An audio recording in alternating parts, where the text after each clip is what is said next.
Well, it's an honor for me to introduce our next guest, our own sister, Irene Lanzinger. Irene was elected as president of the BC Federation of Labour in 2014, and previous to that, Irene served as the secretary-treasurer from 2010 to 2014. Irene's been a long-time union activist and, of course, a teacher. She began her teaching career in 1978 and first taught in Abbotsford and also in Vancouver. Irene also traveled overseas and taught in Japan and Saudi Arabia, and she was very active in the BC Teachers Federation, and she was our president, as well as she was president of the Vancouver Secondary Teachers Association, and as well was chief negotiator in the 2001, or co-chief negotiator in the 2001 provincial bargaining time, and has been our vice president of the BCTF before she became president, and I had the honor of working with her as a table officer. Irene has served with the BC Federation of Labour, as I said, and you know, Irene is the first teacher and the first woman to assume the top post in the Provincial Federation of Labour. So our own Irene Lanzinger.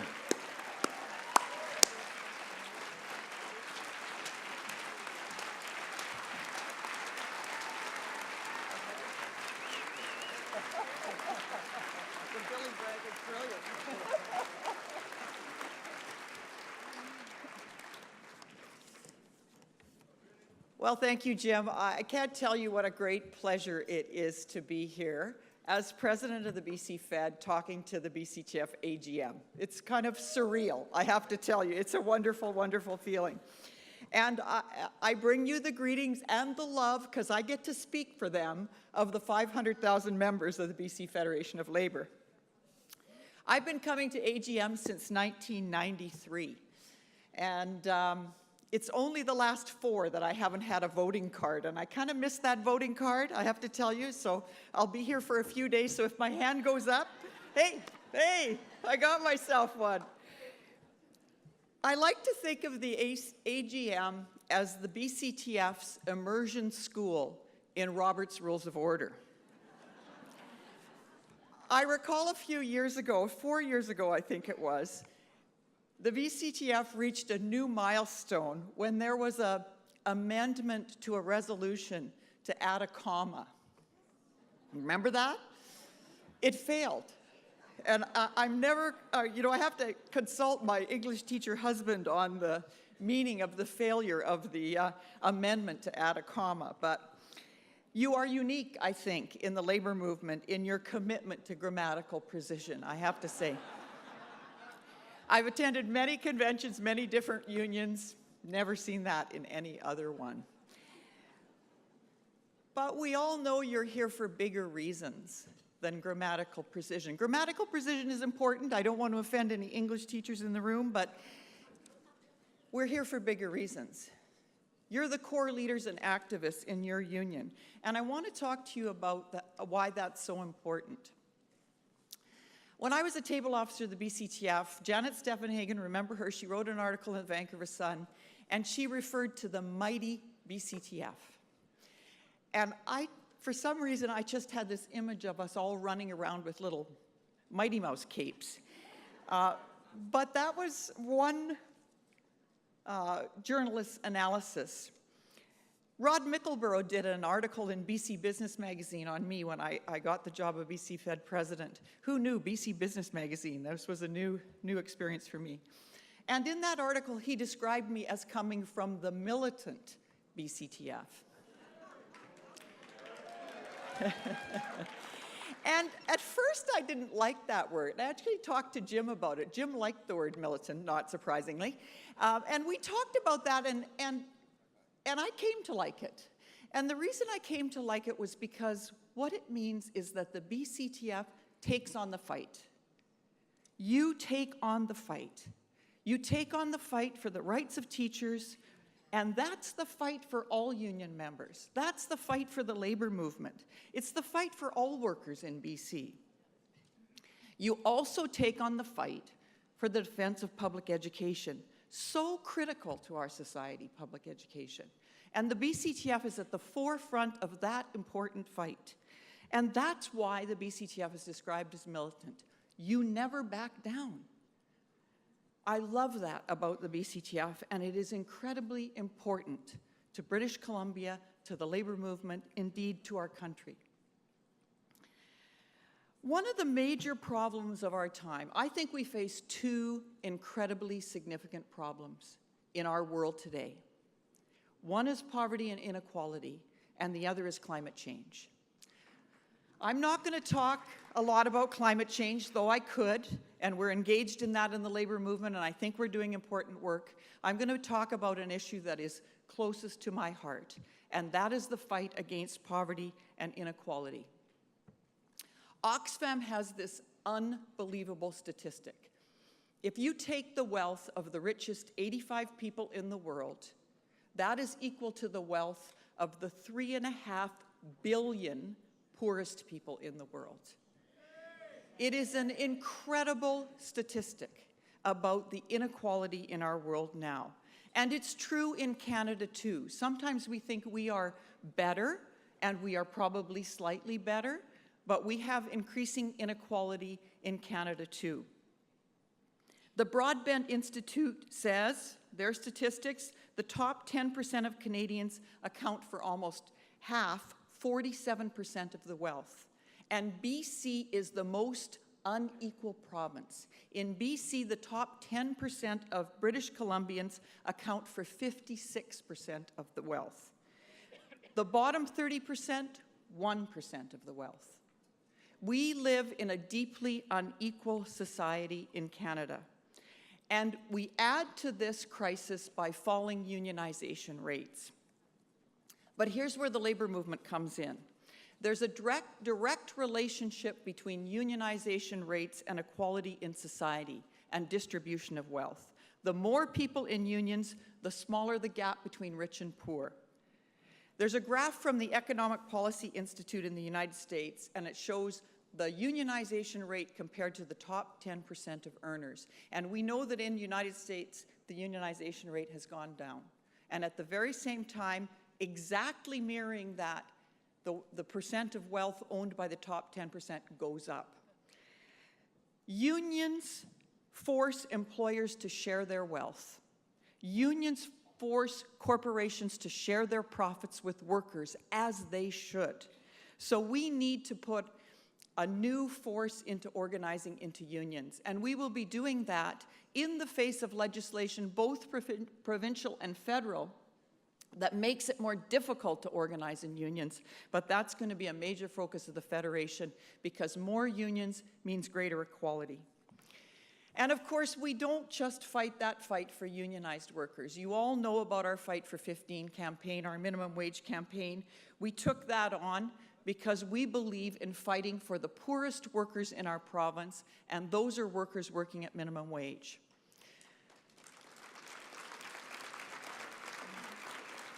So we need a $15 minimum wage. So we all know Thursday there's a government announcement. I got a call early in the morning from the Deputy Minister to give me a heads up about the announcement. So I knew about the government's scheme, the 20 cents, a few hours before the press release and the press conference. So I went into my office and I talked to our communications director, and I said, Jamie, can I use the word pathetic?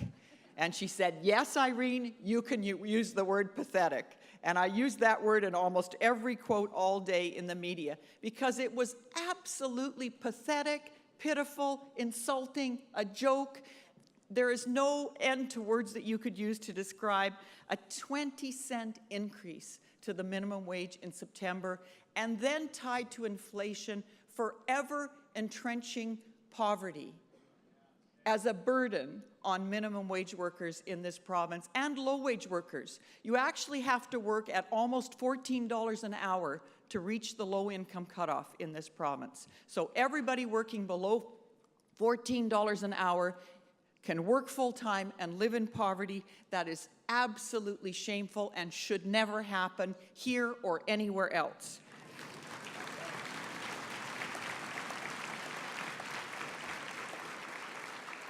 63% of minimum wage workers are women. And in the prime working years, between 25 and 54, if you take that age category, between 25 years of age and 54 years of age, 70% of minimum wage workers are women.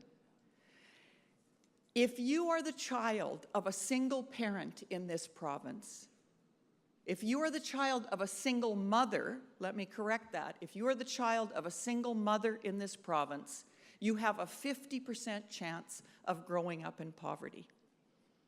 Really? Here in British Columbia, in our beautiful province, 1 in 5 children grow up in poverty. This is absolutely shameful, and one of the ways that we can fix that is a raise in the minimum wage, and even better, a poverty reduction plan with targets and timelines so that no child in this province grows up in poverty.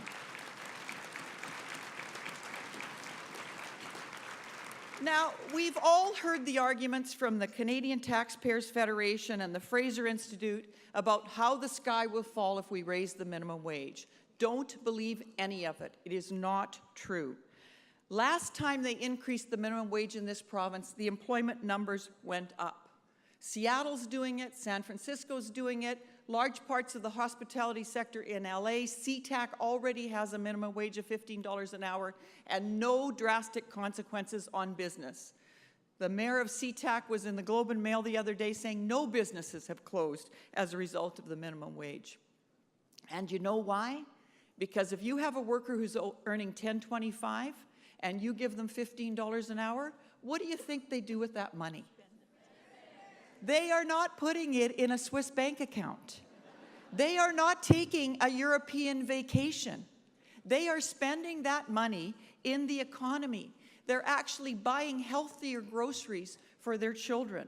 They're enrolling their kids in a sport that they couldn't afford before. They might even go to a restaurant. Did our government provide that financial assistance to the poorest workers in this province? No. They gave a tax break to the wealthiest 2% of British Columbians. They gave a tax break to British Columbians who earn more than $150,000. So we need to continue our campaign. It has become a grassroots campaign. I want to tell you this story. The other couple weeks ago, I went for a walk in my neighborhood on Saturday afternoon. I had to pick something up at Safeway. It was not the 15th of the month when we have a campaign on the minimum wage. It was like the 2nd or 3rd of March. And across the street from me, I saw 2 people with our BC Fed poster Fight for 15, handing out materials on the corner, getting people to sign a petition. They were not, well, one worked at BCIT. She might have been a union member. The other one came from an anti-poverty group. And they were giving out our materials. This has become a grassroots campaign. Tomorrow I'm going to Nanaimo to speak at a minimum wage rally. You're going to have an event on Monday. There'll be an event in Vancouver tomorrow. There are 6 or 7 events around the province. Sechelt phoned us up at the BC Fed and said, we want to get on board. We want to have events in Sechelt. And we just send them our materials. You don't have to be a union. We don't care. We'll send our stuff to you if you want to have an event in your community, and I would encourage that. We need to keep up the public pressure till the government does the right thing.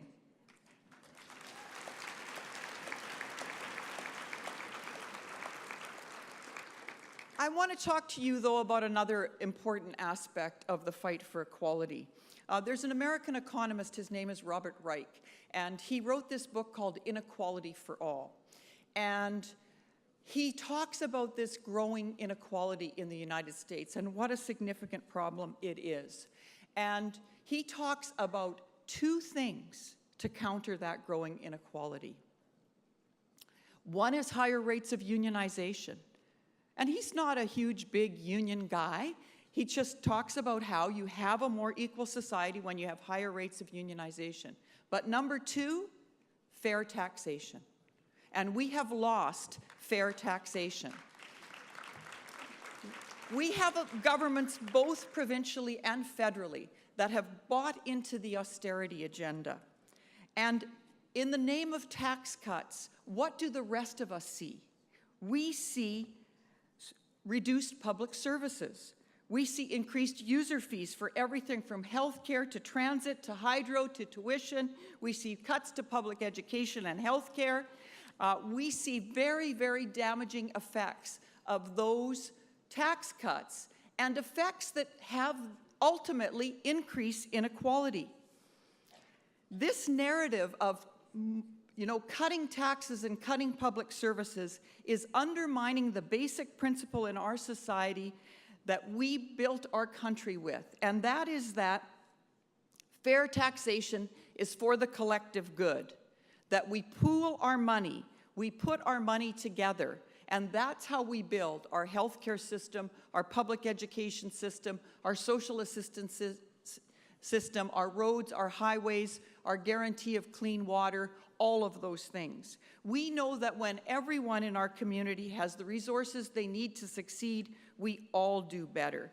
And when we progressively pool our wealth and pay our taxes, we can fund the programs we need to build a fair and just society. But without a progressive tax system, we starve government, we undermine public services, and we create a society of winners and losers. So we need to shift that debate. We need to reset the agenda and talk about how we need fair taxation to build our infrastructure, to provide vital services, and to create a more equal society. Taxes are not the great evil. Governments who only protect wealthy donors and corporate profits, they are the great evil.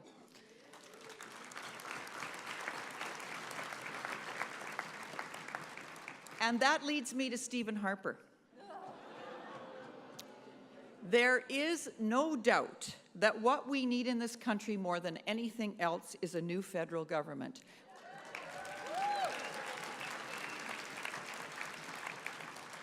We need a government that respects its citizens, a government that doesn't sell out our environment, our resources, and our people. And there's a lot at stake because the Harper government is getting bolder with every year.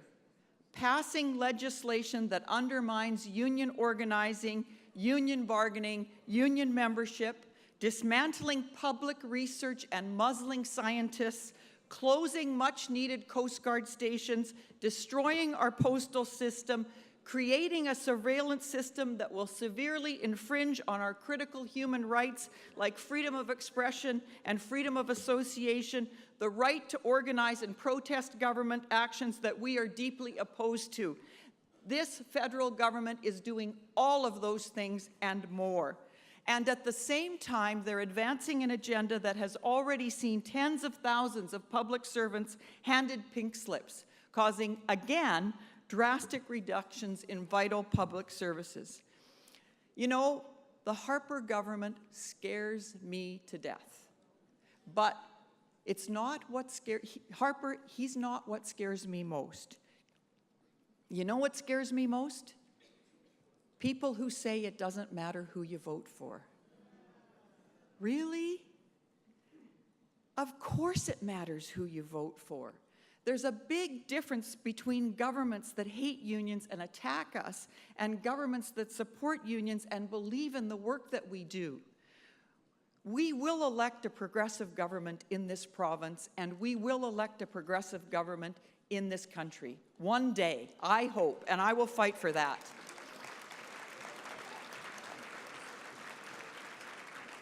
And when we do, they won't do everything we want. And we won't agree with them on everything, and we will fight with them and have disagreements with them. But they will be a hell of a lot better than Christy Clark and Stephen Harper.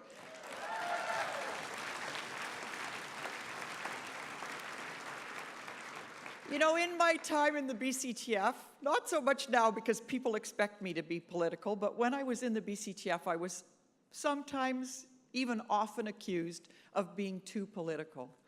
You know, I don't get that. I really don't get what it means to be too political. I think we should all be as political as we can be.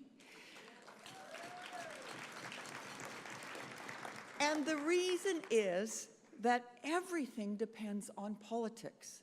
The quality of care your parents and grandparents get in a senior's home, the right to organize a union without employer interference, the size of your kid's class, and whether they get the support they need if they have special needs, the state of your roads and highways, the cleanliness of your drinking water, a minimum wage that lifts people out of poverty or keeps them there. All of these things depend on political decisions and the kinds of governments we elect. We have a right and a responsibility to engage in political action and advance our vision and our agenda as progressive working people who want a better world. If we are to have a fairer, more equitable country, we need a government that shares our values, a government prepared to put policies in place that will bring greater equity. And we need to advance a vision that counters apathy and cynicism and inspires people to get involved, to take the time to actively engage in the election and to go out and vote. You know, sometimes people ask me about politics in the BCTF, and they ask me to explain politics in the BCTF.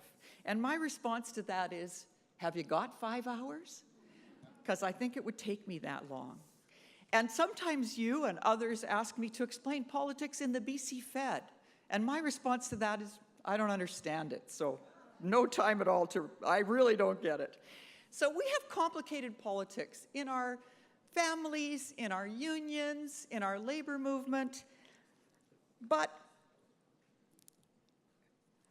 we have very simple values, and we should remember them when we have difficult decisions to make.